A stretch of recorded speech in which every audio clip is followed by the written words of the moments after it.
Prenons un combat de boxe. Vous savez que le boxeur qui se retrouve en finale, disons les choses ainsi, où ce qui est en jeu, c'est la ceinture, quelle que soit la catégorie, quand il se retrouve en finale, il affronte combien d'adversaires? Un seul. Mais s'il doit passer par des étapes, il affrontera combien? Plusieurs. Le nombre de temps qu'il passera avec un seul et le nombre de temps qu'il passera avec plusieurs, comment est-ce que vous voyez la différence? C'est plus long avec plusieurs. C'est plus long. On prendra l'exemple du football, parce qu'il y a des gens qui jouent au foot parmi nous.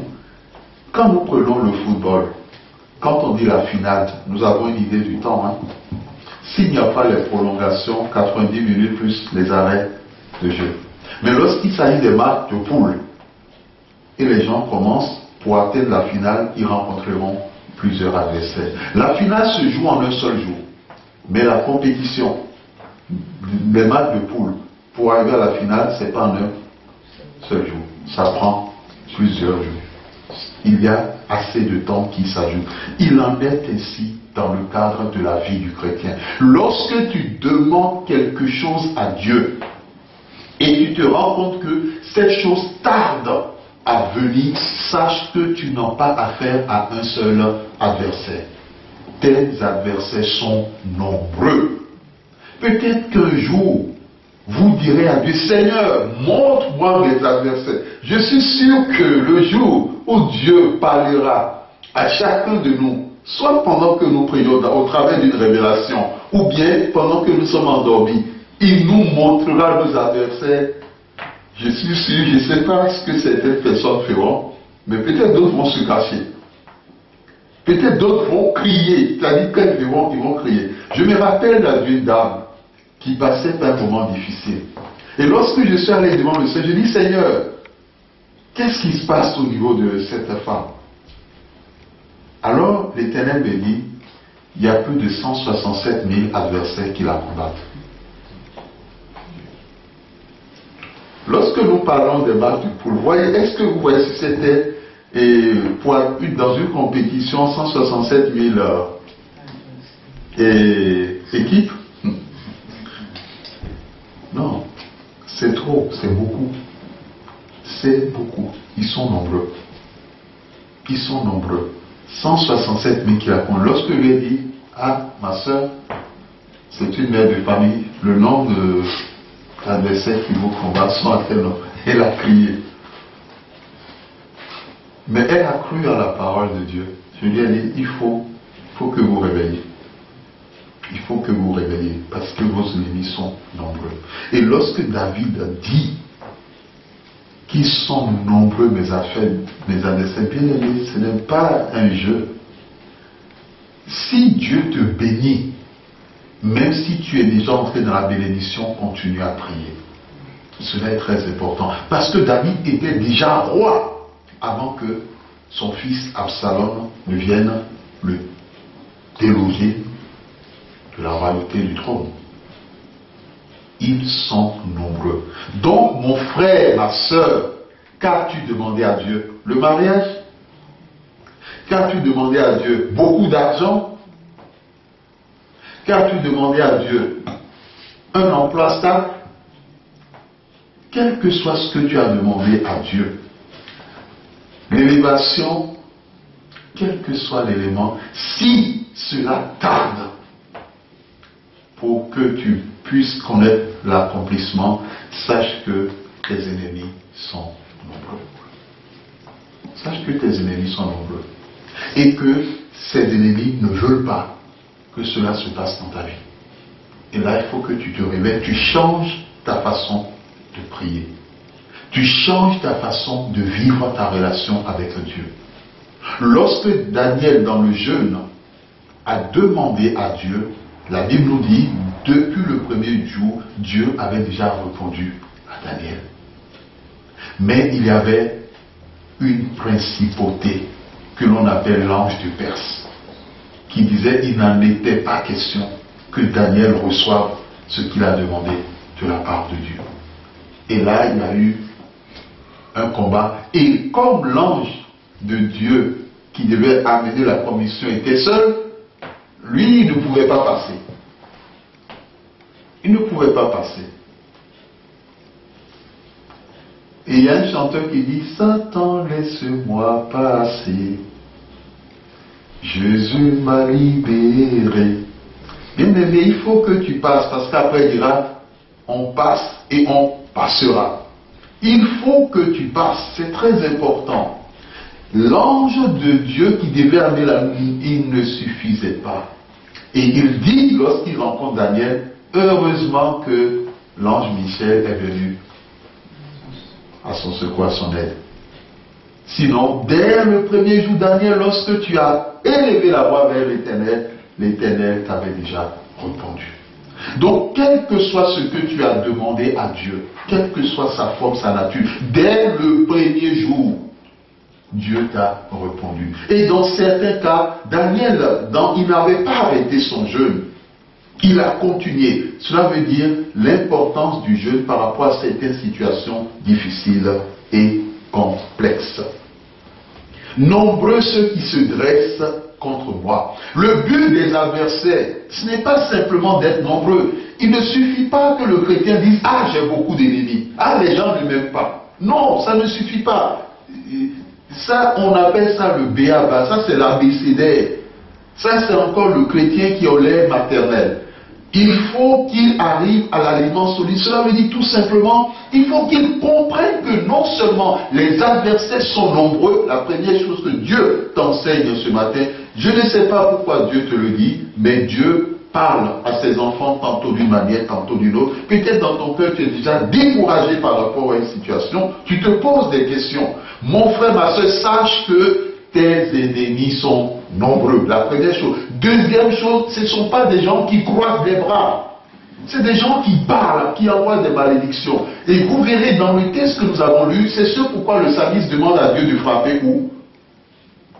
Où est-ce que Dieu doit frapper? Qu'est-ce qu'il demande à Dieu de faire? De frapper? À la joue de tous ses à la joue de tous ses ennemis.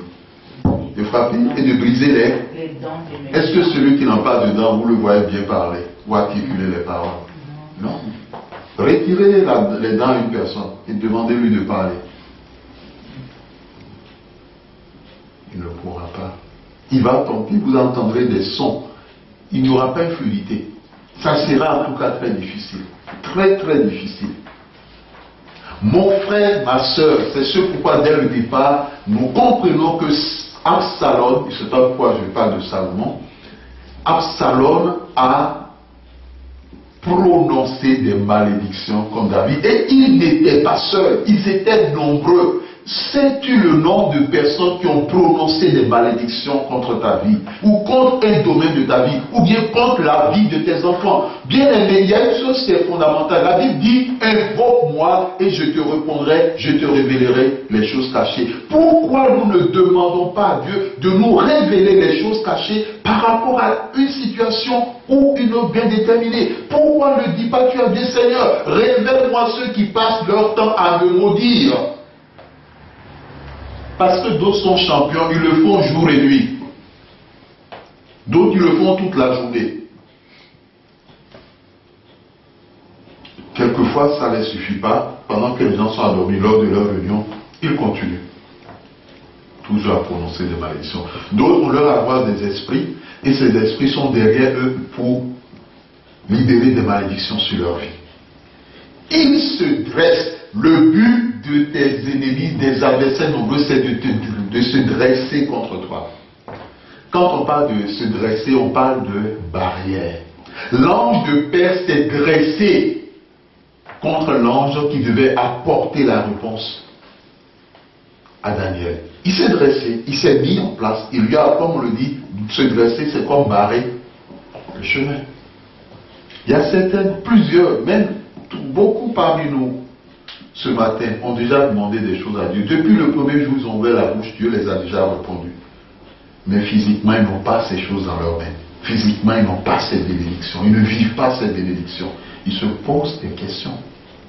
Le Seigneur te parle ce matin. Et vous verrez ce pourquoi nous parlons de la bouche au verset 3. Nombreux ceux qui disent à mon sujet, pas de salut pour lui. auprès de Dieu.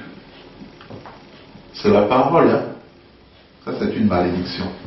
Cela veut dire que les personnes sont en train de dire que David ne réussisse jamais dans tout ce qu'il fait. C'est ça la traduction de ce terme, qui ne réussisse jamais dans tout ce qu'il fait. Bien aimé, lorsqu'une personne prononce une parole contre un de tes enfants, ou tes enfants disant qu'ils ne réussissent jamais dans ce qu'il faut, bien aimé, il n'y a pas de chose pire que la malédiction. Et lorsque nous avons eu ce séminaire, la victoire du chrétien sur les malédictions, ceux qui n'ont pas ce document, je vous le conseille vivement, nous avons compris que la malédiction est la seule donnée qui peut résister au travers des générations et qui peut traverser les temps, qui peut traverser les siècles.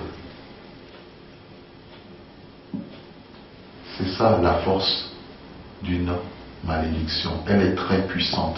Très puissante. Pas de salut pour lui auprès de Dieu. Bien aimé, on a affaire à des ennemis qui ne disent pas « Oh, que Satan le maudisse ». Non. Qui ne disent pas « Oh, il va échouer, il va échouer ». Non. Ils s'en prennent directement à sa relation avec Dieu. Parce qu'ils savent que s'ils touchent à sa relation avec Dieu, David n'est plus rien. Bien-aimé, ta relation avec Dieu est essentielle. C'est l'une des raisons lorsque nous enseignons sur le combat spirituel. Heureusement que Dieu nous enseigne aussi cela, parce qu'à un moment donné, nous prions, mais nous ne voyons pas les fruits. Alors nous avons dit, Seigneur, qu'est-ce qui ne va pas? Mais pourtant, avant je priais, je voyais les fruits. Qu'est-ce qui a changé? Qu'est-ce qui ne va pas? Le Seigneur me dit, les ténèbres ont prononcé la malédiction sur ta vie de prière. Les gens s'en prennent parce qu'ils savent que votre force se trouve en Dieu. Ils savent qu'ils utilisent d'autres armes, cela ne servira strictement à rien. Alors ils s'en prennent à ce qui est important. Il dit pas de salut auprès de Dieu. Au fond, cela veut dire tout simplement quoi? Que tout ce que David entreprendra en relation avec Dieu, que cela ne marche plus.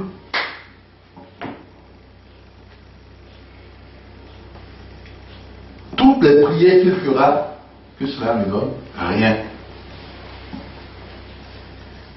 Toutes les demandes restent lettres mortes. Et s'il le dit, c'est sûr qu'il doit y avoir des puissances qui sont là pour intercepter, pour empêcher.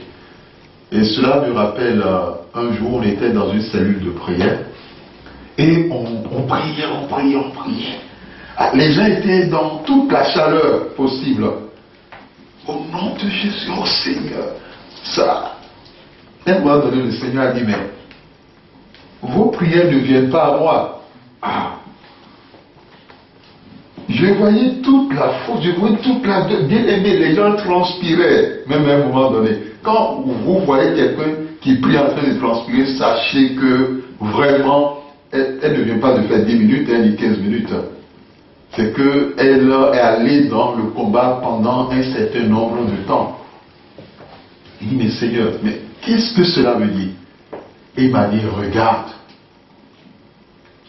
Et au-dessus, dans le lieu où nous étions pour la scène de prière, au-dessus, il y avait un nuage noir au-dessus du lieu. Et ce nuage empêchait les prières de monter vers l'Éternel. Parce que les ténèbres savaient que pour eux, c'était la seule possibilité. Bien-aimés dans le Seigneur, l'Éternel parle tantôt d'une manière, tantôt d'une autre, et quelquefois nous n'y prenons point garde. Que l'Éternel nous donne de prendre garde à tout ce qu'il nous a dit ce matin, et que nous l'appliquons pour la gloire de son nom. Amen. Amen.